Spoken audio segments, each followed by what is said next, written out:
If you could know the full, true answer to just one of these, which one would you pick? Why Malcolm Butler was benched in the Super Bowl, or who orchestrated the Jimmy Garoppolo trade? Butler, completely. Because I got a pretty good handle on the Garoppolo thing. You want to know what happened? Okay. They had no plan.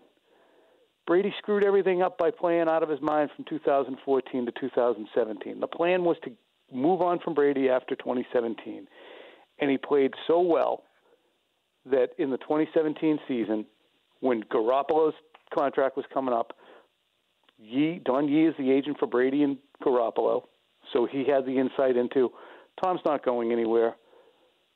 So, Jimmy, when they try and slide to you a $14 million contract that will accelerate if you become the starter, you're probably not going to want to take that. You'll do better on the open market. So they could never get to a point where they could convince him. They could franchise him for $24 million, but how's that going to go over with Brady, who's making $15 million?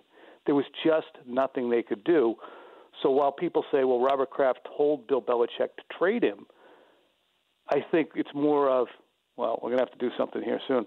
Sure would hate to see Tom go anywhere. Yeah, well. And then he comes back in and says, trade him for a 2. You did what? A 2? So he said we had to move on, I guess. I don't know. Okay, so what happened with Malcolm Butler? Why don't we know what happened? I wanted to know that. Why don't we know why he got benched?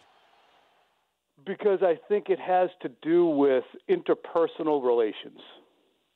And what I think is fascinating is that whatever happened that irritated so badly Bill Belichick and maybe the rest of the coaching staff that wound up with him benched, that Malcolm Butler was complicit in keeping his mouth shut about it. Look, no matter how you slice it, I don't care how ill-prepared Malcolm Butler may have been during that week or where his head was. Johnson Batamosi and the other dingbat there, Jordan Richards, being on the field cost the Patriots the football game. Yeah. Now, would Malcolm Butler have saved it? I don't know for sure, but he's a much better player, so he could have. So why wouldn't Butler do anything but say, yeah, well, they made a decision. It was disappointing. It sucks, but here I am in Tennessee. And why wouldn't the Patriots say anything but, he just didn't fit into any of our packages? I mean, here's the one crazy thing, and I don't want to go on too long, but instead of benching him, they dressed him and they played him for one play on a punt, indiscriminate punt during the game, so they could say that he wasn't benched. So they gave themselves plausible deniability in saying that it was packages, which just didn't work out. So in some way, it was related to some kind of discipline about which everybody has sewn their jaws shut about. Pretty incredible.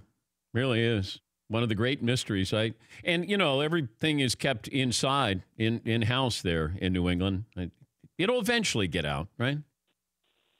It'll eventually get out, and I think that nobody is able to. There's bridges too far that we can't go across, but there are plenty of rumors, speculation, etc., which I'll be happy to tell you about in Atlanta. For more Dan Patrick Show, tune to Audience Channel 239 on DirecTV or download the Dan Patrick Show app.